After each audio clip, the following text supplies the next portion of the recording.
So in this problem, a traffic light of mass 20 kilograms is hung as shown.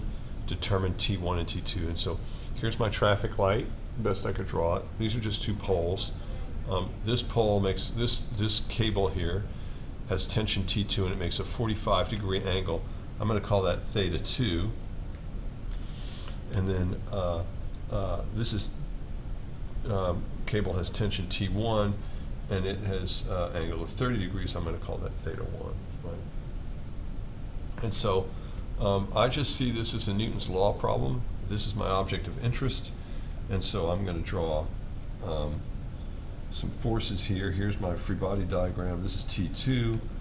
I'm going to call this, oops, try to make that straighter, theta 2, where we know that theta 2 is 45 degrees.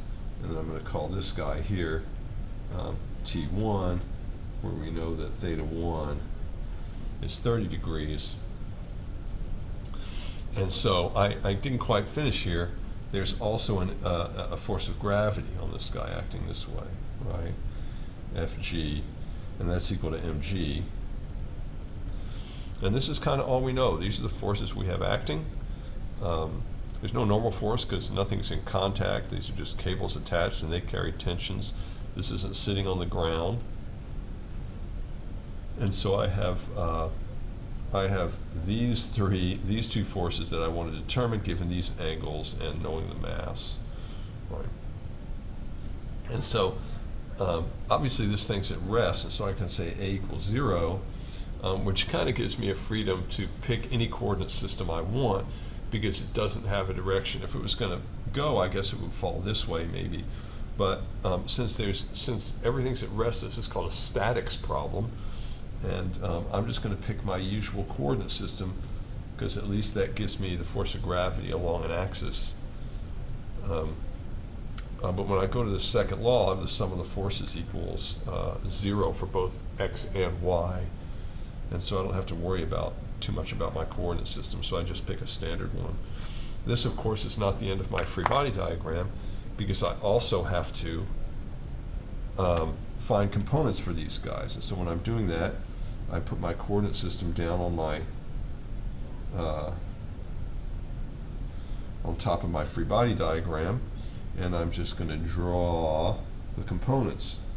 So this is T2x, and this is T2y, and I'm going to go this way, and I'm going to say, look, that's T1y, and this one is T1x. And now I'm going to redraw my free body diagram, right? I've kind of made a mess out of it. And look, I've got, I don't use the diagonal ones anymore. I have T2y, and I have T1y, and then I have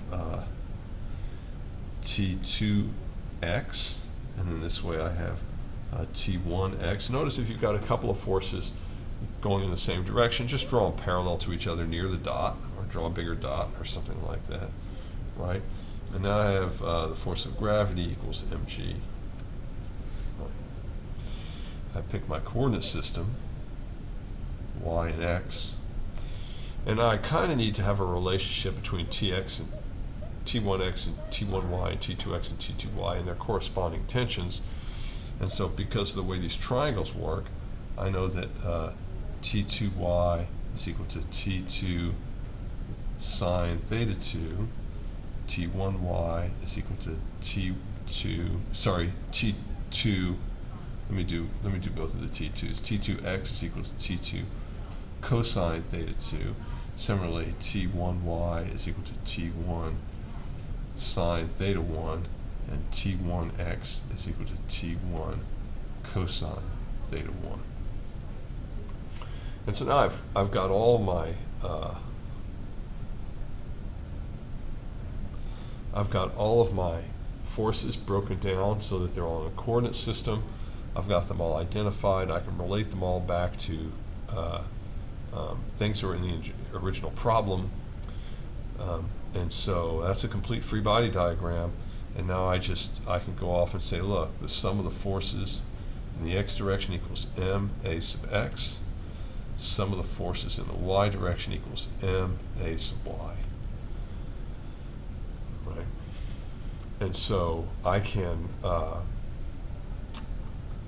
if I do the x direction, once again, the whole point of all of this work is to make this easy, right? And so I can say, if I do the sum of the forces in the x direction, let me do it over here. Sum of the forces in the x direction is T2x, T1x. Those are the x direction forces. This one's positive and that one's negative, so I put a minus there, equals MAX, that's just 0, right? And so this tells me that T2x equals T1x, or T2 cosine theta 2 is equal to T1 cosine theta 1. That is to say, the horizontal components of these forces are balanced because the light fixture, the traffic sign, the traffic light is not moving in either direction. If they weren't balanced, it would be being pulled one way or the other. And so they have to be the same, and that's the expression of that. Notice we have theta 1 and theta 2, right? We know what those are, 30 degrees and 45 degrees, but we don't know T1 and T2.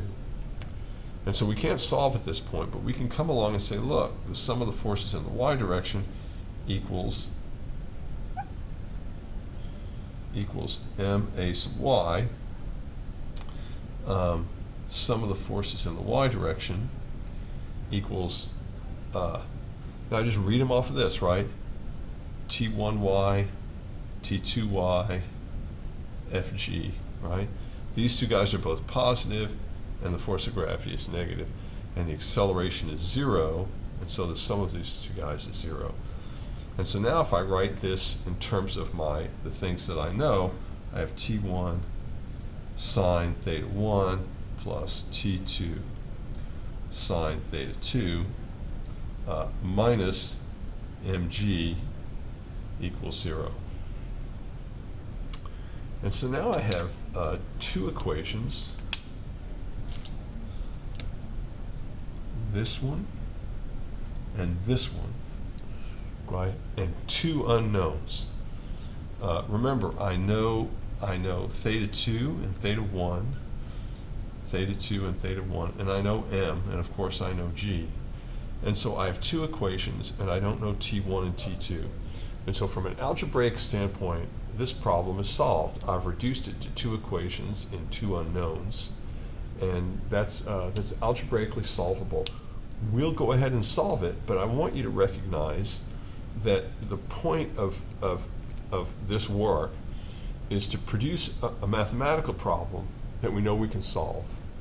And so we laid all this out, we built a free body diagram, we wrote down Newton's second law, we plugged things in, and we were careful, and now we've got a set of equations which, if we could solve algebraically,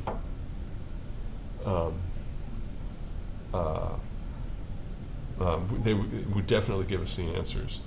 So, if I give you a multiple choice test, I'm not going to ask you maybe to do this much work, but I could easily ask you to write what the sum of the forces in the x direction is, or what's the sum of the forces in the y direction. So I can make a short question out of this problem where you don't have to solve a whole bunch of stuff at the end, but you just have to be able to get to this point or to this point, right? Okay, well, let's go ahead and solve this. I'll pause for a second and clean this up and come back to it. So in this problem, a person of mass 50 kilograms gets in an elevator and presses the button for an upper floor. If the person is standing on a scale and the elevator accelerates at 2 meters per second squared, what does the scale read in newtons? And so let's draw a picture here. Here's my elevator. Here's my person. And they're standing on a scale. For some reason, there's a scale in the elevator, right? And so the elevator accelerates upward at a 2 meters per second squared. Right? And so I can start identifying forces, right? There's, we might be interested, there are a lot of objects here. There's an elevator, there's a person, and there's a scale, right? I'm going to go ahead and pick the person, And so I'm going to say, look, the force of gravity is equal to mg. That's the force of the Earth on the person, right? And but there's also a normal force acting on the person, right? Fn, that's the force due to the scale on the person. That's how hard the scale is pushing on the person, and that's going to determine what the scale reads, because the person is pushing down on the scale with an equal and opposite force to this. That causes the scale to have a reading, and so by determining the normal force, we're also determining the force on the scale, and that'll tell us what the scale reads. And so those are the only two forces acting on this person, and so they should be sufficient for me to determine the normal force, right? And so I'm going to draw a free body diagram, and now I have a normal force going this way, and I have a force of gravity going this way, and I have an acceleration that's upward. And this problem is a little simpler than the last one, because I can just draw a coordinate system here like this, y and x, because acceleration is along my y direction. And I don't have to find any components because both of my vectors are along my y-axis, right? I can write that as mg. So this is should be a fairly straightforward problem that I have. So that's a complete free body diagram, right? I've got a coordinate system, I've got all my forces identified, I've got an acceleration. And so now I can just come over here and plug into the sum of the forces equals the mass times the acceleration in the x direction. Sum of the forces in the y direction equals the mass times the acceleration in the y direction. I think we can agree that I can dismiss that one because there's nothing happening in the x direction, right? And so now I can say, look, what are the forces? I have a normal force and I have a force of gravity, right? This guy's going up, my y-axis, so he's positive. This guy's going down, so he's negative. And that gives me m. I can call it a sub y, but it's just a, because the acceleration in the y direction is just the thing, the acceleration for my problem, right? And so now what I'm after is this normal force, because the normal force tells me how hard he's pushing down on the scale. And so Fn is equal to the force of gravity plus ma, or it's equal to mg plus ma, which is just m times g plus a, right? And so that's 50 kilograms times 10 meters per second squared plus 2 meters per second squared.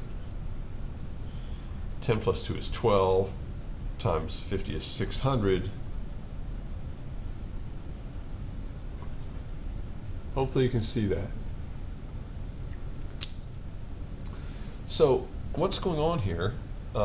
Notice the guy's actual weight, if I were to calculate the weight here, it would be 50 kilograms times 10 meters per second squared, which is 500 newtons. Instead I got 600 newtons. The scale has to push the person upward more than enough to balance gravity. It's also got to accelerate him upward at 2 meters per second squared. And so that normal force has to be larger by an amount equal to ma, so that the person can be accelerated.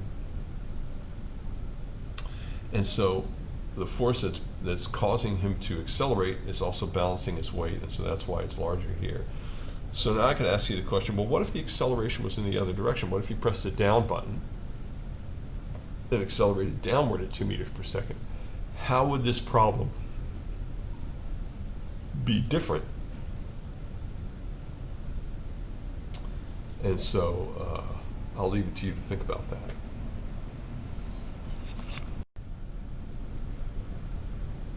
So these are the equations we ended up with. And as I said, this is just purely an algebraic problem now. And so we want to solve for T1 and T2. Again, we have m and theta 1 and theta 2, and so the only unknowns are T1 and T2, and we can solve them here. And so I'm gonna rewrite this equation as T2. I'm going to divide both sides by cosine theta 2 is equal to T1 over cosine theta 2, and that's equal to T1 times the cosine of 30 degrees over the cosine of 45 degrees. And if I want to work it all the way out, I can say it's T2 is equal to 1.225 T1 or something like that. I want to. And so I can then substitute that into there, and I get T1 sine theta 1 plus, and so now I'm going to stick this in, 1.225 T1 sine theta 2. I'm going to move that to the other side and say equals mg. And so now I can factor a T1 out of here. I can say this is T1 times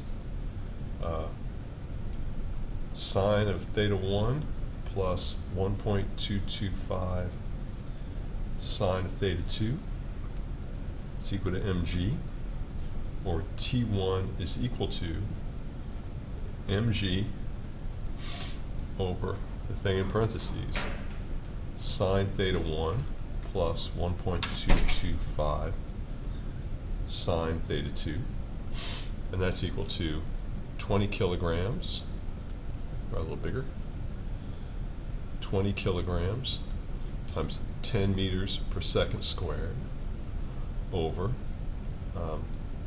sine of 30 degrees plus 1.225 sine of 45 degrees. And that gives me about 146 newtons.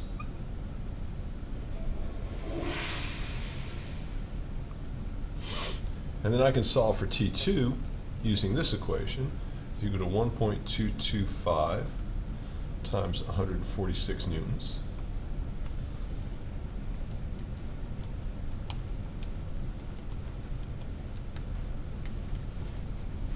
And that gives me about 179 newtons. And so that's T2. And so that solves both of those. And then if I want to, I can check them. I can just check this equation. I can say T2 cosine theta 2 equals question mark T1 cosine theta 1. That is to say 179 newtons times 0. So theta 2 is 45 degrees. The cosine of that is 0.7071 is equal to question mark. Again, I'm using this equation to test my answers, right? It should be true that then 146 newtons times 0.866 and